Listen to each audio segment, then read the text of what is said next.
আমরা যে সমাজে বসবাস করছি, যে যুগে বসবাস করছি, এটা একটা শিফটিং এর মধ্য দিয়ে যাচ্ছে। কন্টিনিউয়াসলি শিফট হচ্ছে, জেনারেশন শিফট হচ্ছে, চিন্তার শিফটিং হচ্ছে, মানুষের লাইফ স্টাইলে শিফটিং হচ্ছে। আজ থেকে ঠিক 20 বছর 30 বছর আগে তুমি ওই সময় লাইফ স্টাইল স্টাডি করো, দেখবা সেখানে তোমার জন্য এত চ্যালেঞ্জ ছিল না। আজকে ডিভাইস তোমার হাতে হাতে চলে এসেছে, ডিভাইসে হিউজ একটা সময় তোমার নষ্ট হয়ে যাচ্ছে, তোমার পড়াশোনা করার মতো কোনো সময় খুঁজে পাচ্ছ না। একটা গবেষণা উঠে এসেছে যে বাংলাদেশের টোটাল শিক্ষার্থীদের মধ্যে মাত্র 20% তারা তাদের একাডেমিকের বাইরে কিছু পড়াশোনা করেন, আর বাকি 80% তারা একাডেমিকটাকে তো ভালো করে কি পড়েন সেটা অন্য বিশ্লেষণ, বাট একাডেমিকের বাইরে তাদের কোনো স্টাডি নেই। অথচ আজকে থেকে 30 বছর আগে তুমি দেখবা যে যখন শিক্ষার্থীরা কোনো বন্ধ আসতো তখন তারা আগে থেকে বই কালেক্ট করতো লাইব্রেরি থেকে এবং সেই বইগুলো পড়তো। তারা যখন কোথাও লং জার্নিতে যেত তাদের ব্যাগের মধ্যে বই নিয়ে যেত, যাতে করে বাসে বসে অথবা যানবাহনে বসে সে বই পড়তো। কিন্তু আজকে সেটা কোথায় এসে দাঁড়াচ্ছে? আজকে কারো হাতে বই খুঁজে পাওয়া যায় না। কি খুঁজে পাওয়া যায়? কি খুঁজে পাওয়া যায়?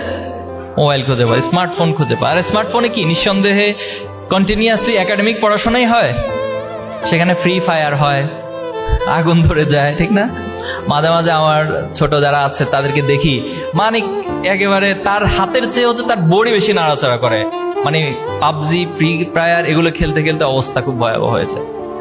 মাঝে মাঝে সাউন্ড করে বসে, অ্যাটাক এ ধরনের কিছু সাউন্ড করে। তো যাই হোক, এই জায়গাগুলো আমাদেরকে ক্ষতি করছে। আমি সচেতনতার জন্য বিষয়গুলো তুলে ধরলাম। এই ডিভাইস আসক্তি থেকে আমাদেরকে মুক্ত থাকতে হবে, এবং এটা অনেকাংশে আমাদের কিছু অশ্লীলতার দিকে ঠেলে দিচ্ছে, অজান্তে অশ্লীলতার দিকে ঠেলে দিচ্ছে।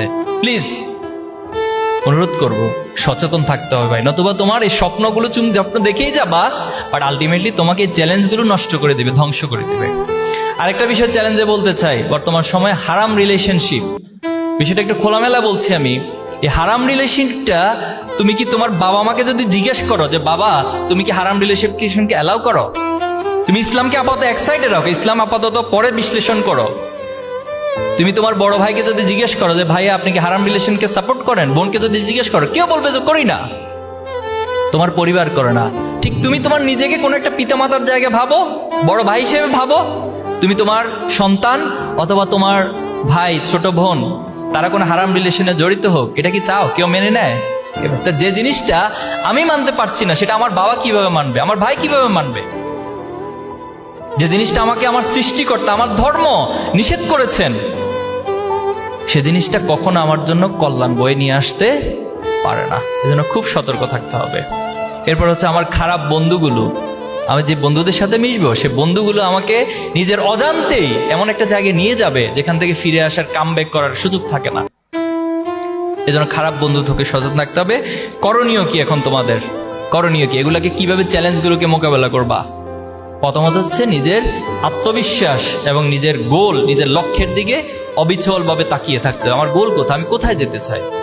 সেকেন্ড হচ্ছে তোমার অস্তিত্ব এবং শিকড় সম্পর্কে তোমাকে ভাবতে হবে। তুমি কোথায় থেকে এসেছো, তোমার অস্তিত্বটা কোথায়, পৃথিবীতে কিভাবে আসছো, আবার কিভাবে পৃথিবী থেকে তুমি যাবা, এই চিন্তাগুলো করতে হবে। নিঃসন্দেহে এখানে যে ধর্মেরই হোক না কেন, এটা আমরা বিশ্বাস করি যে আমাদেরকে কেউ না কেউ সৃষ্টি করেছে। এই বিশ্বাস কি আমাদের সবার আছে? আমরা সব বিশ্বাস করি যে আমাদেরকে কেউ না কেউ সৃষ্টি করেছে, অবশ্যই বিশ্বাস করি। তাহলে এই বিশ্বাসটা আমাকে অনেক চ্যালেঞ্জ মোকাবেলার ক্ষেত্রে সহায়তা করতে পারে। বাদশাহ হারুনুর রশিদ একবার এক নাস্তিককে ডাকলেন।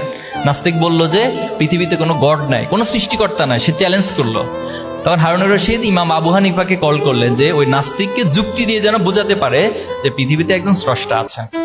তো ওকে একটা টাইম ঠিক করা হলো, নাস্তিক আসলো। আসার পর ইমাম আবু হানিফা রাহমাহুল্লাহ ইচ্ছা করে দেরি করলেন সে প্রোগ্রামে আসার ক্ষেত্রে।